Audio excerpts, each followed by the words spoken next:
Alright, guys. Happy Father's Day to everybody, to all the fathers, all the single mothers who's also a mother and a father.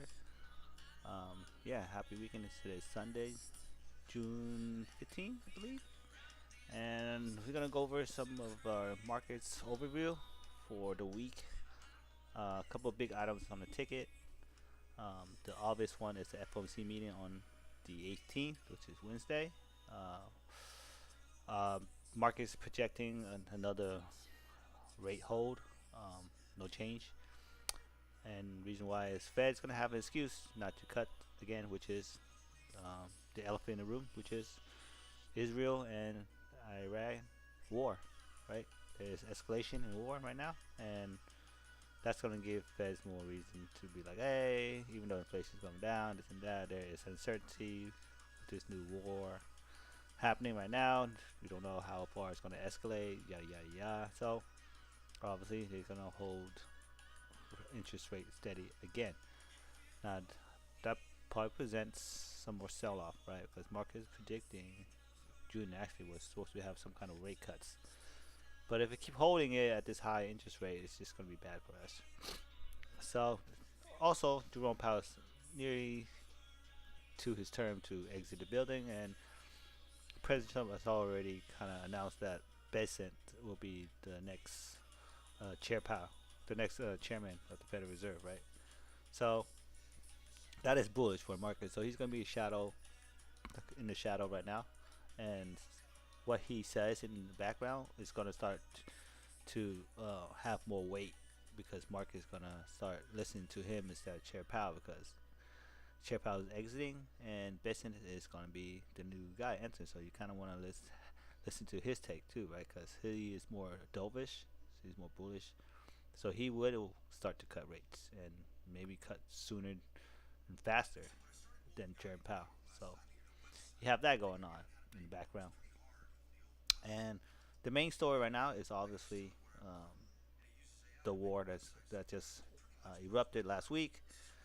And Friday was very sus day. I think it was selling off in the age now when the war started, when the bombing started to hit. And then Friday came, uh, market just rallied hard, right? It rallied pretty hard in open, and then sold off, and then rallied back again. And then a lot of it was based on news from Trump. Trump trying to BS his way into saving the market. He just was just calm demeanor and talking about how Iran is going to be on the table in discussion to talk and possibly de-escalation. But then again, at towards the end of the hour, probably around maybe 12ish, I believe, market started seeing that Iran was starting to bomb more, uh, and it sucks, right? War sucks, but the war escalated. It just constant bombing back and forth, and so now we see that that whole talk negotiation with Iran is kind of underwater, under the bridge right now. So market saw that and it started to dump. Well, also giving market an excuse to just start selling off is we rallied pretty much from tariff fears, right, to okay, tariffs just negotiating tool, and we just rallied way back up.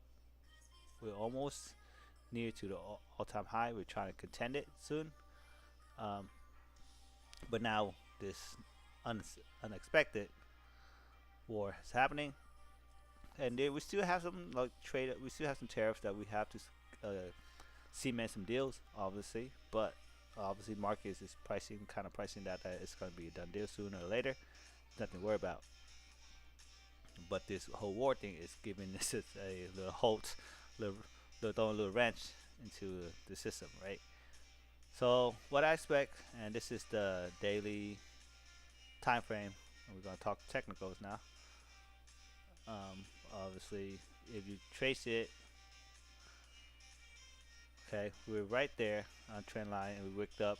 We also wicked up what the 21 EMA on the daily. We saw that wick. Okay, we see some support. Now let's go back to. Let's just mark this as a high. Okay, and then let's go to the 4 hours and let's see. and interesting level that we can see it. We can mark out. Okay. Now, if you want to draw another trend line, yeah, you should. Here, this is a 4-hour trend line. Obviously broke that. And here's a little small time frame trend line down here. We can mark later in the 15-minute. But this is a 4-hour. Okay. You can change the color so you can easily identify them. So you'll mix them up. Right. Now we're at the 15. The 15 minutes where I really like 15 minutes time frame. That's just me. Okay. Here's a 15-minute. I see obvious trend here. This is marked. That's the top. Top is 2093. Here's a 15-minute trend then down. Okay, it's obviously kind of respecting that. Every time we near it, we kind of work off and reject it. Here's another level that I'm interested in right here. This is kind of want to say is the SR flip. So this was once support, now turn resistance, and if it can turn resistant again at 718, that would possibly be your sign is short.